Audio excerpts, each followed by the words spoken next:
Hello guys, you watching Jio politics analysis और मैं हूं अमन बेस। तो जैसे कि आप जानते होंगे 31 मई 2014 को नरेंद्र मोदी भारी मतों से वोटिंग जीतकर इंडिया के 18वें प्राइम मिनिस्टर बने और फिर अपना 5 वर्षों का कार्यकाल पूरा करके वो बाद में दोबारा 2019 में जनता द्वारा चुने गए और वो भी भारी मतों से।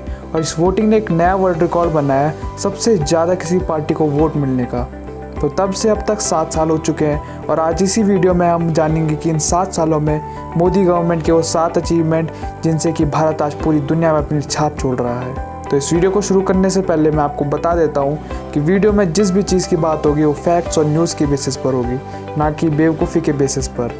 तो आज हमारे देश का प्रत्येक नागरिक दुनिया के सामने सर उठाकर गर्व से कह सकता है कि वो भारतीय है, जिसके पीछे ये सारे अचीवमेंट्स हैं। तो पहले अचीवमेंट की हम बात करते हैं, ये है सर्जिकल स्ट्राइक। तो बात शुरू होती है 18 सितंबर 2016 को, जब उरी में कायराना आतंकी हमला होता है, जिसमें हमारे 19 बहादुर जवान वीर गति को प्राप्त हो जाते हैं। ये देश के लिए कोई सदमे से कम नहीं था। तो पूरे देशवासियों में एक अलग ही आक्रोश का माहौल था। सब किसी भी हालत में उन आतंकियों का खात्मा चाहते थे। तो जब हमारी जनता में इतना आक्रोश था तो हमारी इंडियन आर्मी में कितना गुस्सा रहा होगा, जिन्होंने अपने दोस्तों को खोया था। तो इंडियन आर्मी को कुछ ऐसा करना था जिससे वो हमारे शहीदों को श्रद्धांजलि दे सके और पाकिस्तानियों को करारा जवाब दे सकें। तो हमारी गवर्नमेंट और इंडियन आर्मी ने मिलकर एक प्लान बनाया, जिसमें कि हमारे देश के NSA national security adviser Ajit Doval ji की भी बहुत अहम भूमिका थी। सब ने मिलकर एक प्लान बनाया कि पाकिस्तान में घुसकर उन आतंकियों का खात्मा कैसे करना है और किसी भी सिविलियन और खुद को बिना चोट पहुंचाए इंडिया कैसे वापस आना है। और इंडियन आर्मी ने किया बिल्कुल ऐसा ही।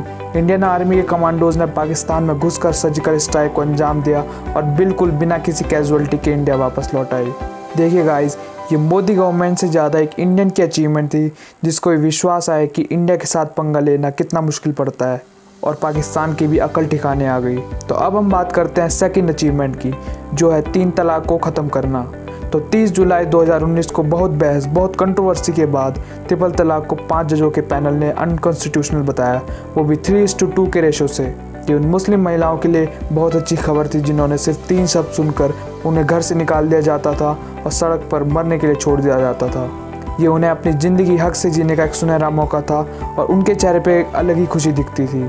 और उन्होंने PM मोदी को भी धन्यवाद दिया और बहुत सपोर्ट किया। ये उनके लिए कोई अचीवमेंट से कम नहीं था।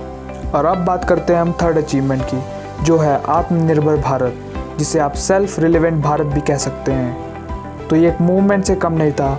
2020 में जब पैंडेमिक शुरू हुआ तो लोग अपने घरों को जाने लगे, लोगों की जॉब चली गई, देश का बहुत नुकसान हुआ, देश की इकोनॉमी को बहुत झटका लगा था, क्योंकि हम विदेशी सामान पर बहुत निर्भर थे। तो इस चीज़ को देखते हुए PM मोदी जी ने एक प्रेस कॉन्फ्रेंस करी, जिसमें उन्होंने एक फ्रेज़ का यूज़ किया, वो था आत्मनिर्भर भारत। ये 2 शब्दों से ज़्यादा एक सपना था हमारे देश को अपने पैरों पर खड़ा करने का, जिसकी शुरुआत भी बहुत ज़बरदस्त रही।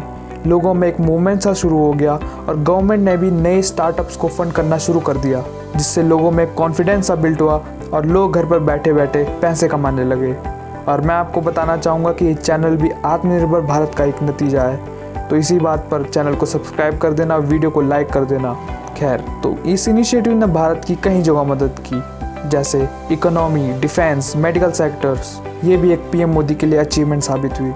तो अब बात करते हैं हम फोर्थ अचीवमेंट की, जो है स्वच्छ भारत अभियान, जिससे बड़ी कोई अचीवमेंट हो ही नहीं सकती मोदी गवर्नमेंट के लिए और हमारे लिए भी। तो बात है 2 अक्टूबर 2014 की, जिस दिन हम सब गांधी जयंती मनाते हैं। तो उस दिन PM मोदी ने राजघाट से एक भाषण दिया, जिसमें उन्होंने इस अभियान की शुरुआत की, जिसको कि गवर्नमेंट ने 2 फेजेज़ में चलाया।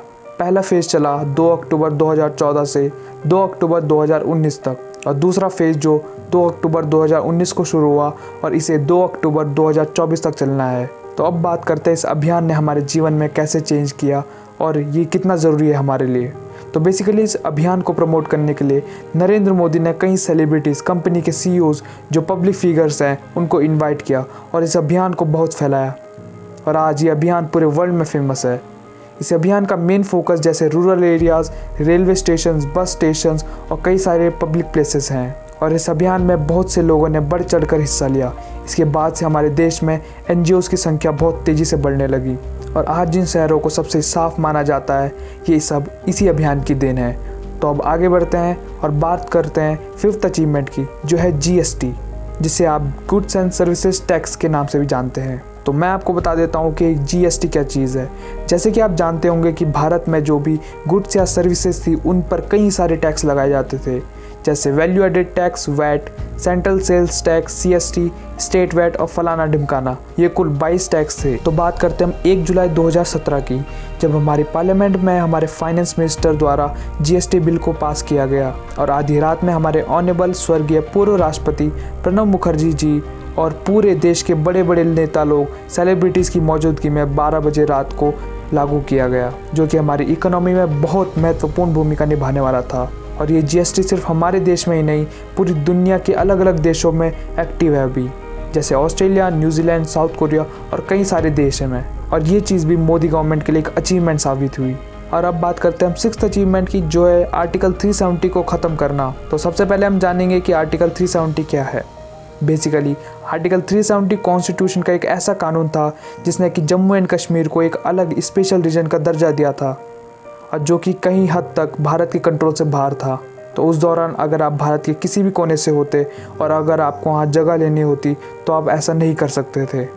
वहाँ किसी गवर्नमेंट का रूल नहीं चलता था, वहाँ उनकी अपनी एक गवर्नमेंट थी, अपना एक झंडा था। तो ये आर्टिकल 370 1954 से 30 अक्टूबर 2090 तक लागू रहा, जो कि पूरे 65 सालों तक था। और यही चीज़ वहाँ आतंकवाद, दहशतगर्दी बहुत प्रमोट करता था। वहाँ के लीडर आए दिन पाकिस्तान का गुणगान गाया करते थे और कहीं तो आतंकवादियों के साथ भी मिले हुए थे, जिसने कि जम्मू कश्मीर में एक अलग ही खौफ का माहौल पैदा कर दिया था, जिसका असर वहाँ की कश्मीरी पंडितों पर ज़्यादा पड़ा और उन्हें अपने घर और बस्तियाँ छोड़कर आना पड़ा।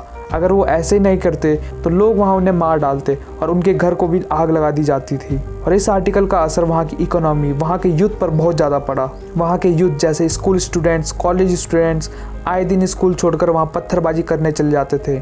लेकिन 5 अगस्त 2019 को भारत की पार्लियामेंट में इस लॉ को हमारे कॉन्स्टिट्यूशन से हटा दिया गया और यहाँ से भारत के सुनहरे दिनों की शुरुआत हुई। जम्मू कश्मीर को राज्य से हटाकर केंद्र शासित प्रदेश का रूप मिला, जिससे वहाँ का डेवलपमेंट तेज़ी से हुआ और आज वहाँ हर नागरिक भारतीय होने पर गर्व करता है। और अब बात करते हैं 7वें और आखिरी अचीवमेंट की। देखिए, एक ऐसी चीज़ है जिसको भारत को काफ़ी टाइम से ज़रूरत थी और जब से पीएम मोदी देश के पीएम बने हैं तब से भारत दुनिया में उभरते हुए पावर की तरह देखा जाता है और बड़े बड़े देश भारत के इस रवैये से हैरान हैं, जो कभी भारत को पिछड़ा हुआ मानते थे और कहते थे कि भारत कभी अपने पैरों पर खड़ा नहीं हो सकता, वो आज भारत का गुणगान गा रहे हैं। पर ये सब हमने अकेले नहीं किया है, इसमें हमारी मदद की है कई सारे देशों ने, जैसे रशिया, जिसने भारत की मदद ऐसे टाइम में करी है जब पूरी दुनिया ने मदद करने से इनकार कर दिया था और सब भारत को गिराने की कोशिश में रहते थे, चाहे वो वॉर का टाइम हो या फिर इकोनॉमी हो। रशिया ने भारत की मदद बढ़ चढ़ कर की है और रशिया और भारत की दोस्ती पूरे वर्ल्ड में फेमस है। और इस लिस्ट में मैं एक और नाम जोड़ना चाहूँगा, वो है इज़राइल। इज़राइल भी ऐसा देश है जिसने भारत को टाइम टाइम पर मदद की है, चाहे वो डिफेंस से रिलेटेड हो, ग्लोबली हो।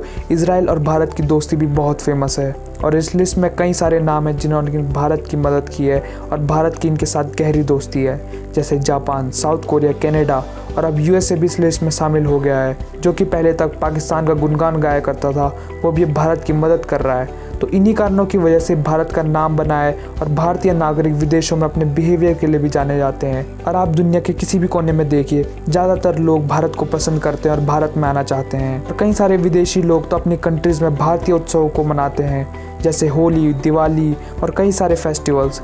यही चीज़ हमें पूरी दुनिया से अलग बनाती है। ये चीज़ हमारे लिए कोई अचीवमेंट से कम नहीं है और जो कि पीएम मोदी के कार्यकाल में ही हुआ है। तो ये थे कुछ अचीवमेंट्स मोदी गवर्नमेंट के, जिन्हें हमने इस गवर्नमेंट के 7 साल पूरे होने पर याद किया है। तो वीडियो को यहीं एंड करते हैं। आशा करता हूँ आपको वीडियो पसंद आया होगा।